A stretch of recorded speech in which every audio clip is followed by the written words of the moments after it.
Assalamualaikum warahmatullahi wabarakatuh. Halo guys, bertemu lagi dengan saya Dewi Nurtani dalam pelajaran ekonomi. Sebelum memulai pelajaran hari ini, kita berdoa dulu yuk. Let's open our program by reciting basmalah together. Bismillahirrahmanirrahim. Semoga pelajaran hari ini berjalan dengan lancar ya. Simak video ini sampai akhir ya guys.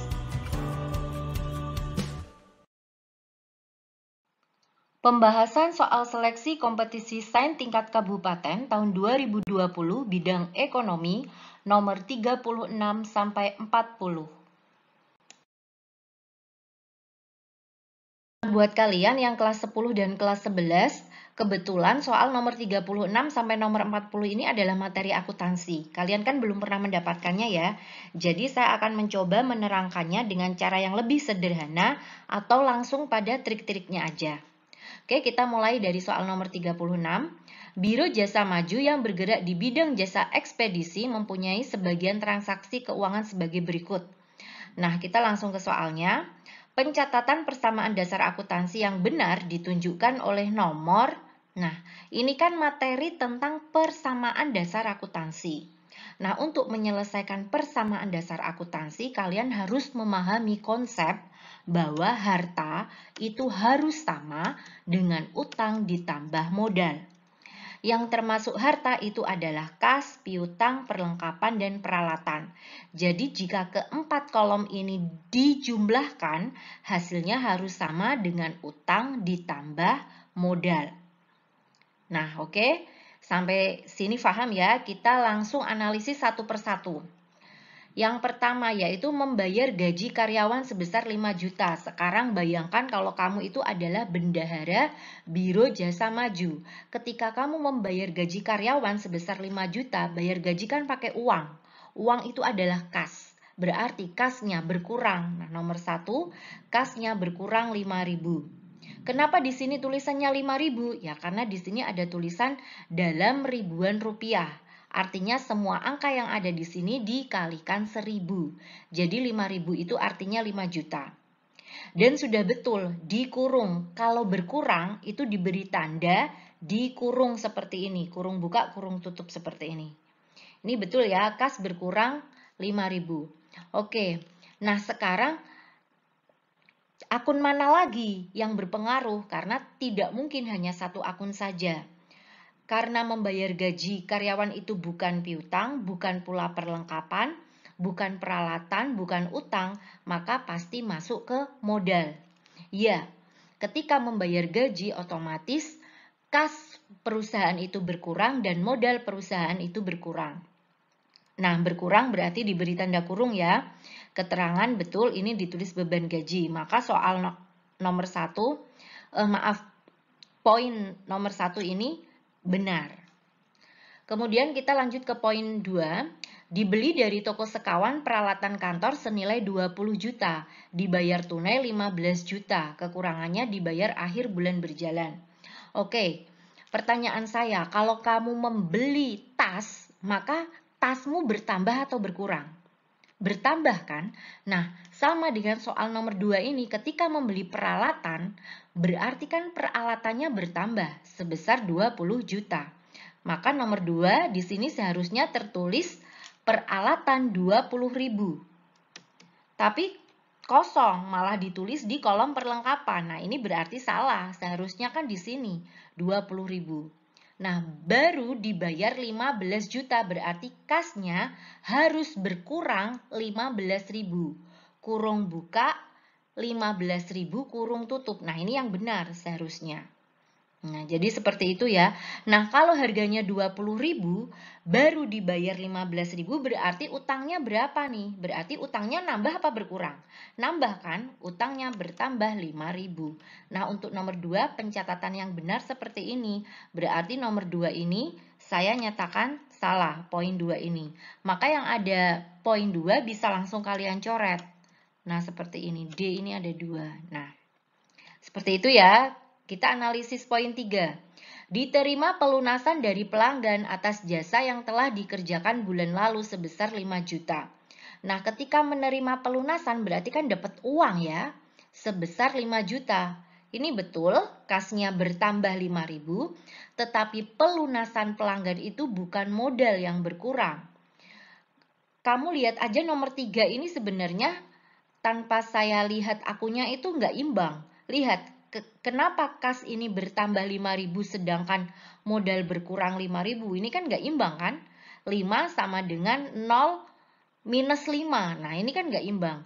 Jadi yang benar yang mana? Yang benar itu piutang. Piutangnya seharusnya berkurang 5.000. Karena kalau menerima pelunasan berarti piutang perusahaan berkurang. Maka modal ini salah.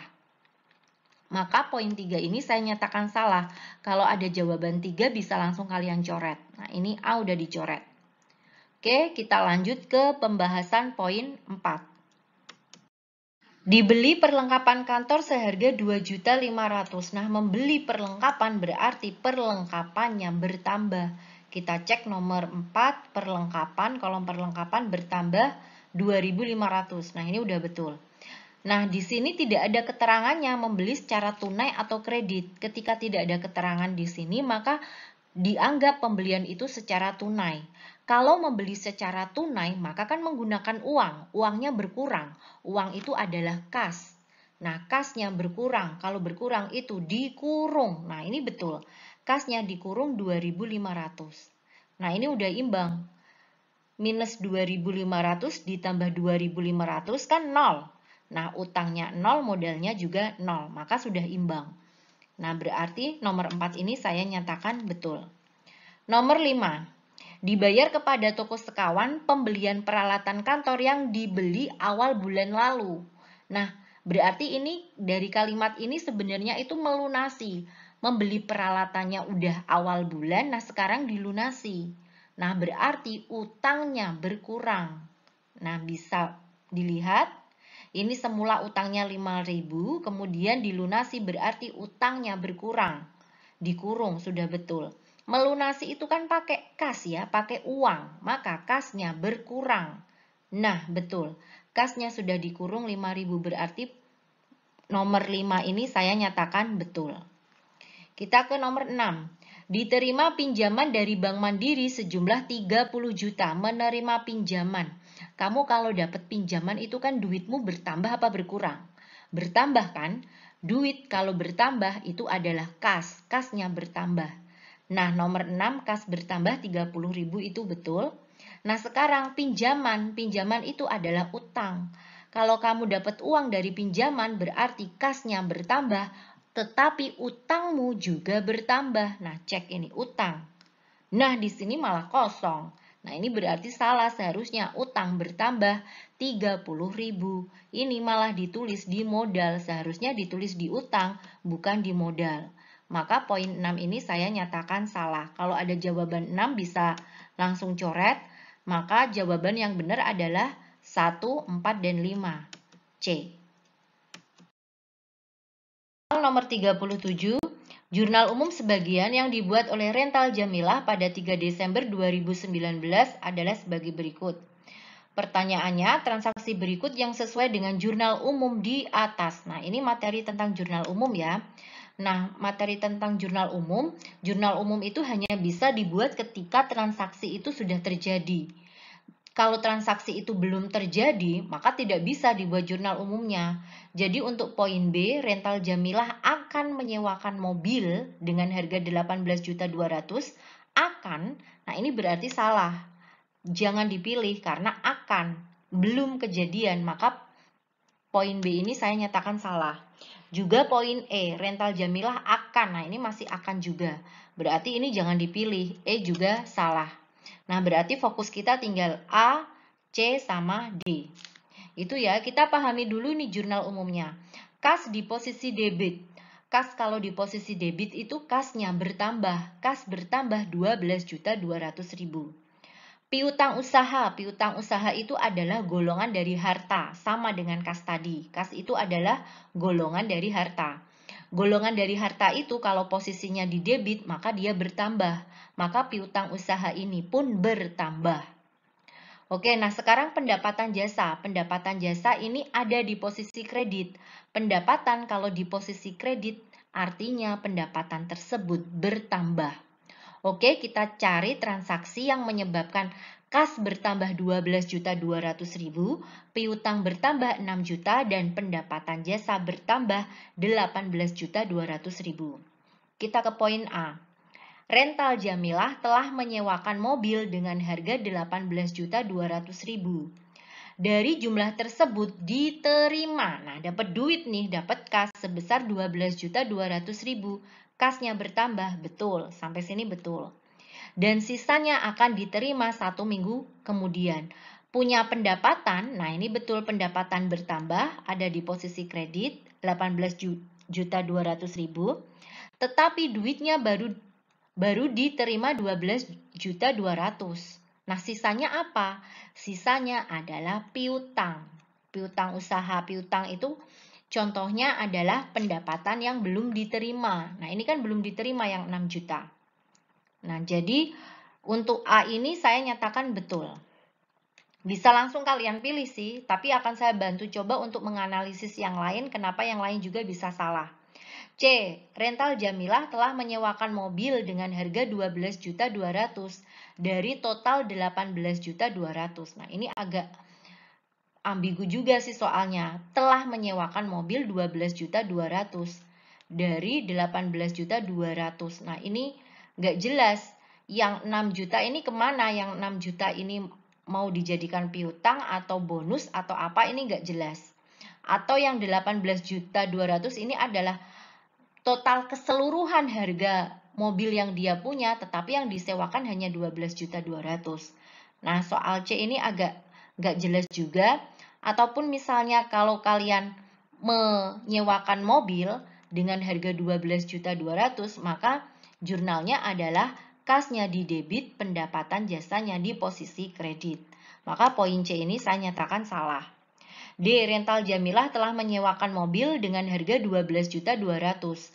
Dari jumlah tersebut diterima 12.200.000 dan sisanya akan dibayar 1 minggu kemudian. Nah, apa yang dibayar? Nyewain 12.200.000 udah diterima. Kan nggak ada yang harus sisanya harus dibayar, diterima kembali, kan nggak ada. Nah, kalau poin D ini jurnalnya yang benar adalah kas di posisi debit, pendapatan jasa di posisi kredit sebesar 12.200.000. Tidak seperti ini. Maka poin D juga saya nyatakan salah.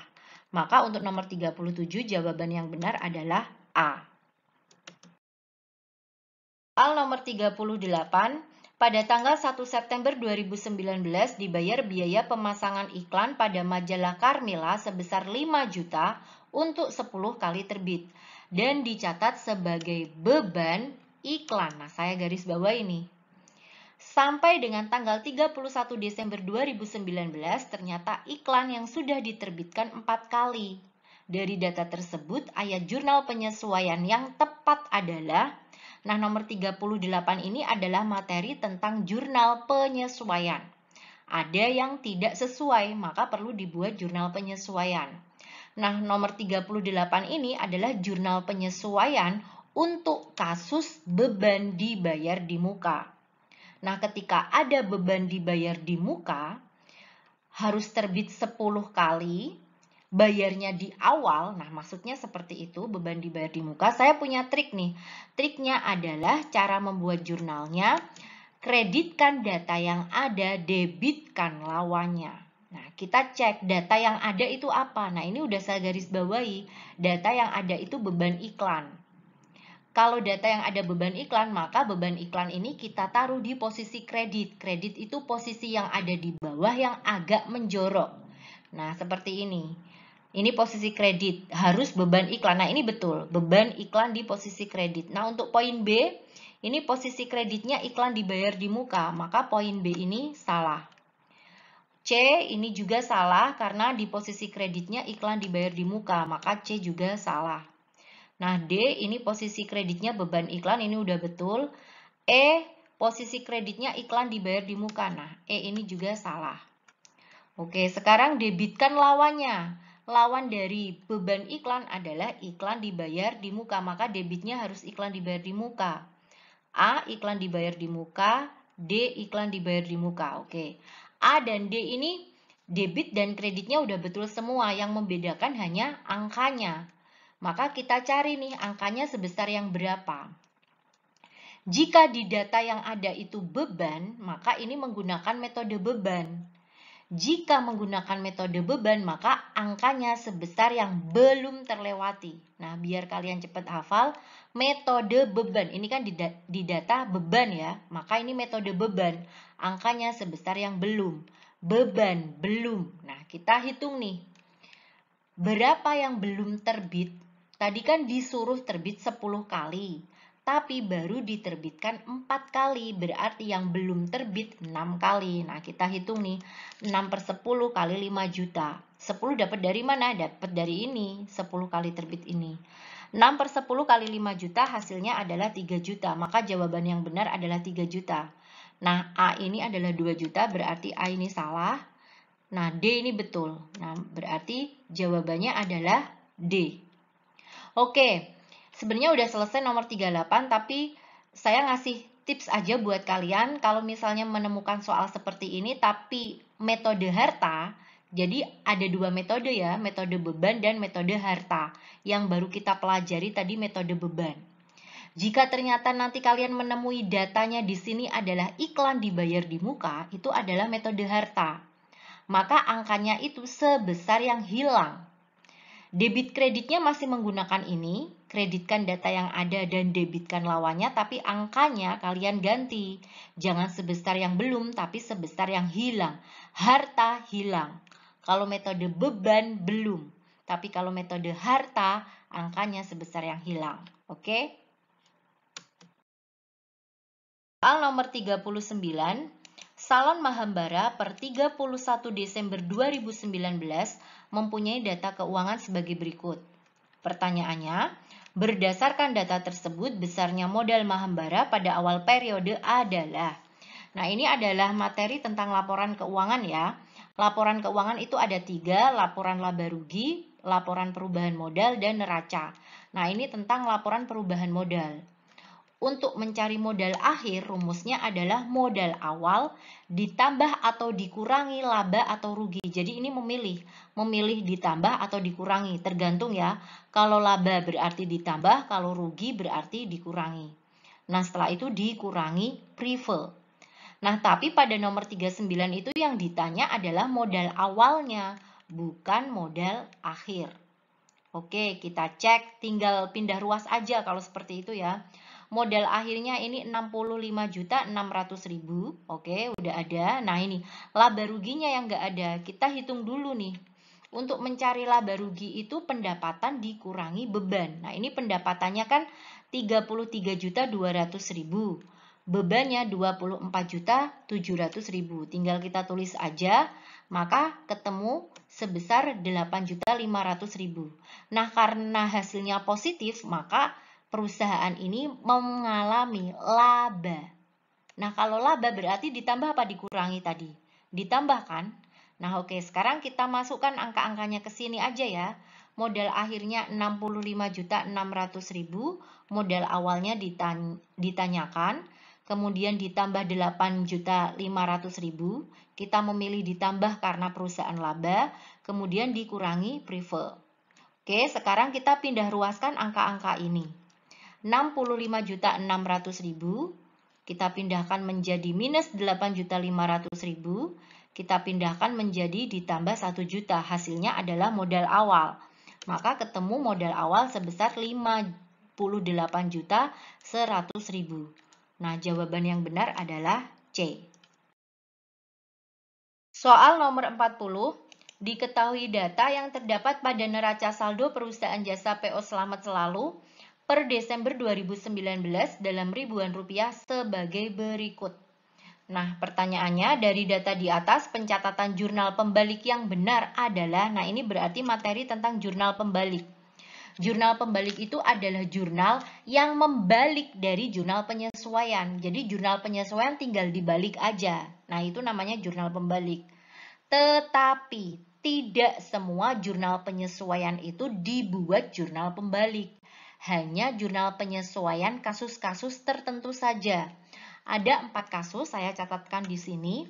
Jurnal penyesuaian yang perlu dibalik yang pertama adalah ketika ada kasus beban yang masih harus dibayar. Yang kedua adalah kasus pendapatan yang masih harus diterima. Yang ketiga yaitu ketika ada beban dibayar di muka dicatat menggunakan metode beban. Ketika ada beban dibayar di muka dicatat menggunakan metode harta berarti tidak perlu dibalik. Oke? Yang keempat yaitu kasus pendapatan diterima di muka dicatat metode pendapatan. Jika ada kasus pendapatan diterima di muka dicatat menggunakan metode utang, berarti tidak perlu dibalik. Cara ngeceknya metodenya ini gimana sih Kak? Lihat nanti di neraca saldo. Oke? Nah, kita langsung aja nih. Cek kasus ini masuk ke poin ini enggak? Masuk ke kategori ini enggak? Perlengkapan yang tersisa. Nah, ini perlengkapan. Tidak ada nih di sini perlengkapan. Penyesuaian perlengkapan nggak masuk yang harus dibalik. Berarti perlengkapan yang tersisa ini tidak perlu dibalik. Maka poin C, nah ini kan ada perlengkapan. C ini salah karena perlengkapan itu tidak perlu dibalik. Juga untuk yang E ini. E ini tidak perlu dibalik. Maka jangan memilih C dan E. Fokus kita tinggal ke A, B, dan D. Oke, lanjut poin 2. Pendapatan sewa diterima untuk 1 tahun. Terhitung tanggal 1 Juli. Ada pendapatan diterima di awal. Oke, masuk ke kategori ini. Pendapatan diterima di muka. Nah, tapi dicatat metode apa nih? Kita cek di neraca saldo. Pendapatan sewa nggak di neraca saldo? Ternyata pendapatan sewa berarti menggunakan metode pendapatan. Oke, nomor 2 ini nanti jurnal penyesuaian nomor 2 ini perlu dibalik. Nomor 3, iklan dibayar untuk 10 kali terbit dan sampai dengan tanggal 31 Desember 2019 telah 8 kali terbit. Ini berarti beban dibayar di muka. Oke, masuk ke sini, beban dibayar di muka. Tapi metode apa nih? Metode beban bukan. Kita cek iklan di sini. Tulisannya beban iklan nggak?